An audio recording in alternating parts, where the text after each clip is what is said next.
The sensory hairs on the skins of mammals plays a big part in their sense of touch. But if we shrink things down, the very same thing applies to arachnids, spiders for example.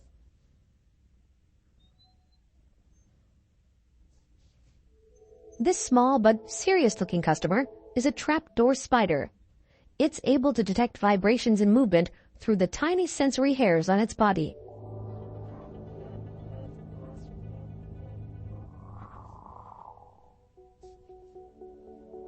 Trapdoor spiders, just as their name suggests, are ambush predators, meaning they lie in wait.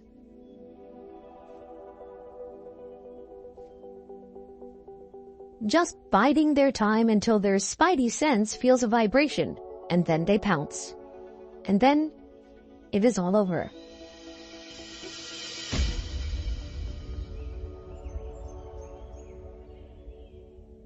The orb weaver spider goes about staring their prey in a slightly different manner, but they too rely on their sense of touch to get it right. With their notably poor eyesight, they must.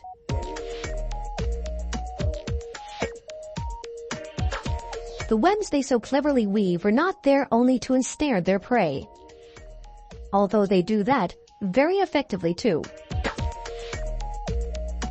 The orb weaver spider's web also extends their range of feeling or sense of touch.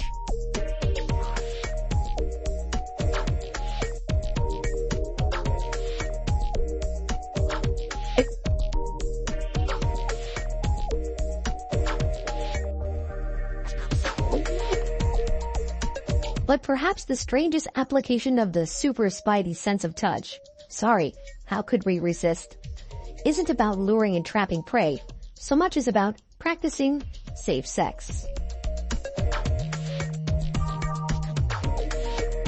As in the case with many arachnids, the funnel web spider male spider is considerably smaller than its female counterpart.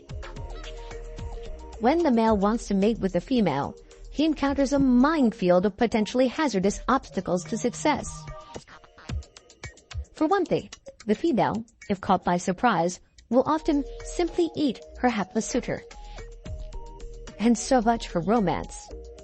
If, however, the male approaches her less aggressively and in effect strokes her shell with his legs, giving her what we might think of in anthropomorphic terms as a back massage, then the female is less likely to kill and eat him on approach.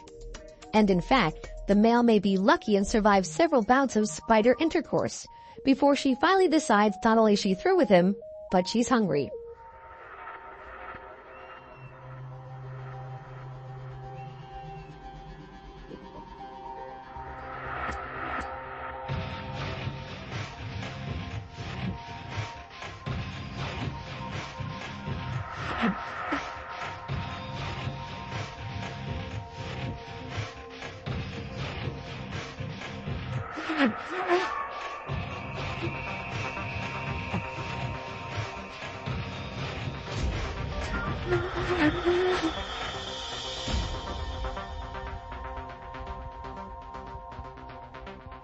The sting is in the tail when it comes to scorpions. If you ever feel their touch, it may be the last thing you feel. The desert crawlers we see here are known as large, hairy desert scorpions.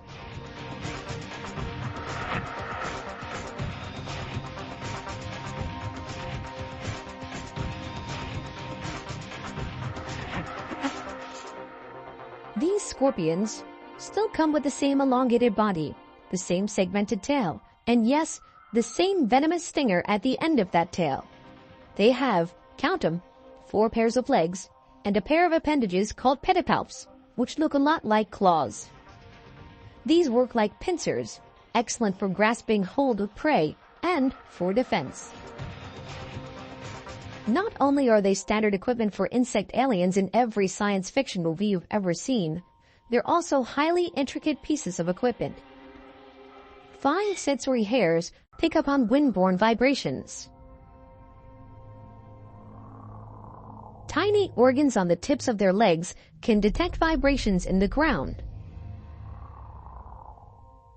And, on its soft underbelly, The scorpion rounds out their armory of touch sensors with these comb-like sense organs known as pectines.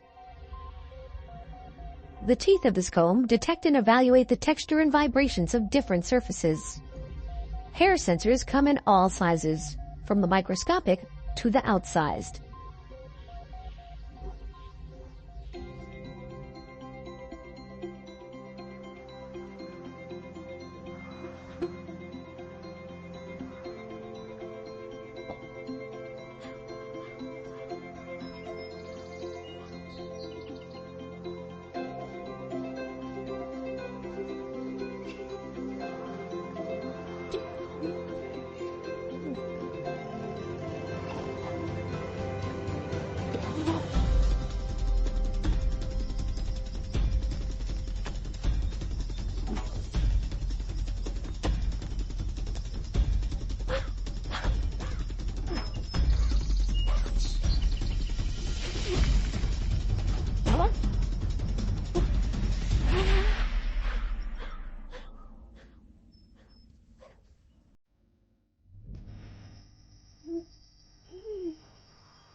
Whiskers, such as the ones you see on this cheetah out on the prowl of the East African grasslands, are an example of hair sensors you can definitely see for yourself.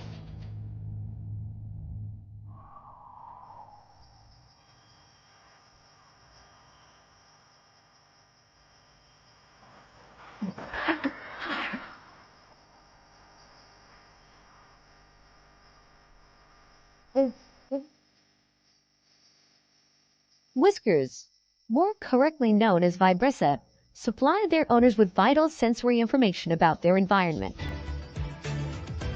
The follicle of each and every whisker is connected to thousands of nerve receptors, meaning the animal can feel its way through its surroundings by picking up on tiny vibrations in the air or water.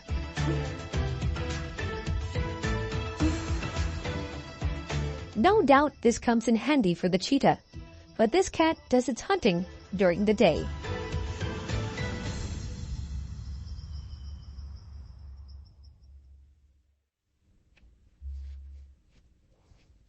Where whiskers really come into their own as an alternative sensing device is when day turns to night and nocturnal predators must move with stealth and accuracy.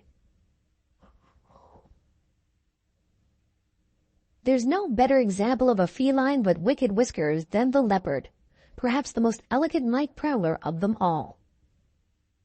A leopard will typically have as many as 30 whiskers on either side of its face, meaning some 30,000 nerve receptors. They're acutely sensitive, enough to sense vibrations in the changing air currents. And in comparison with their size, the leopard's whiskers are the widest of all the felines, wider in fact than their bodies. Sad to say, in Asia, leopard whiskers are prized for the wrong reasons. Used in dubious medicines, they are another reason that poachers hunt this magnificent creature.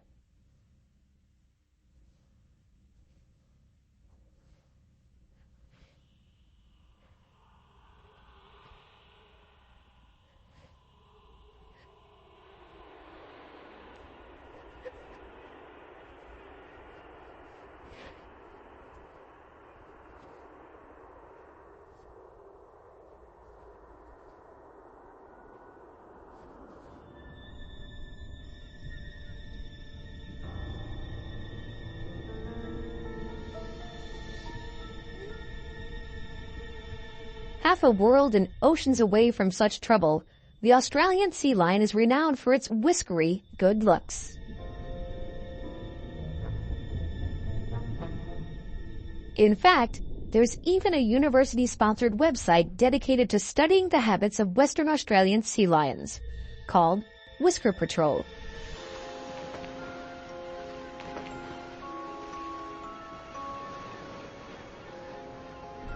But their facial hair isn't for decoration, nor does it have as much a part to play when the Aussie sea lion wanders onto dry land. No, their whiskers really come into their own when the Australian sea lion goes underwater, close to the sea floor.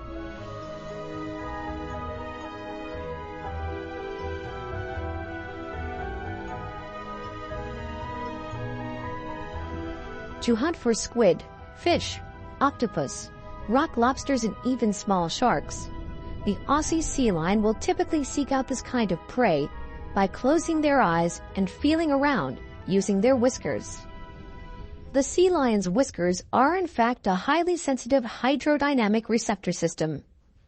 In slightly simpler terms, that means they can detect the tiny vibrations that are created when fish and other tasty morsels move through the water.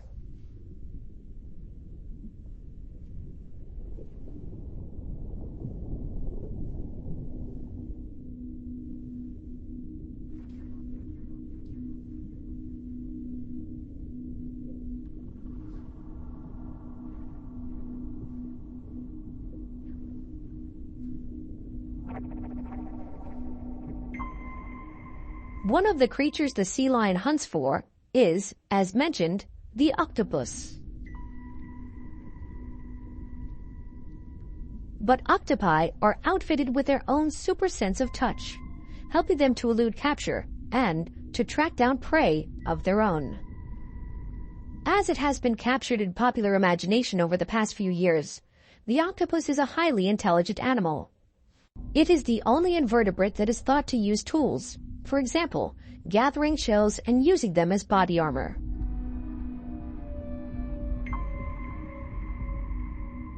Octopuses have even been known to break out of their aquariums and get into others in the hunt for a good meal. There are even cases where octopi have clambered aboard fishing boats and opened up the hold to get at the crabs within. But how do they do all that? Well, their unusually high intelligence doesn't hinder them, but they go a long way by utilizing their super sense of touch. The blue-ringed octopus, depicted here, is commonly found in tide pools and coral reefs of the Pacific and Indian Oceans. As with all of their kind, they have 2 eyes and 4 pairs of arms. Now, on each arm there are 2 rows of off-white colored suckers that can be moved independently.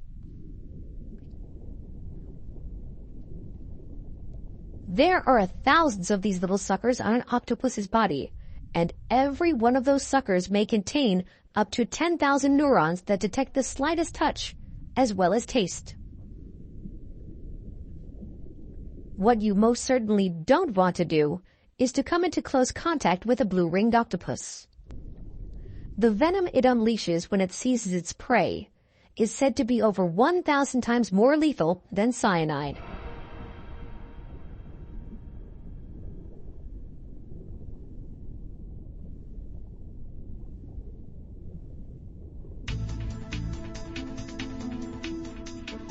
On animal supersenses, we touch it and feel it, see it and hear it, taste it and smell it like animals do.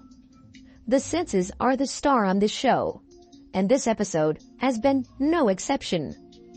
The sense of touch has put us in contact with all kinds of heightened sensations. But these incredible powers of perception will fight again another day. So join us next time on Animal Supersenses.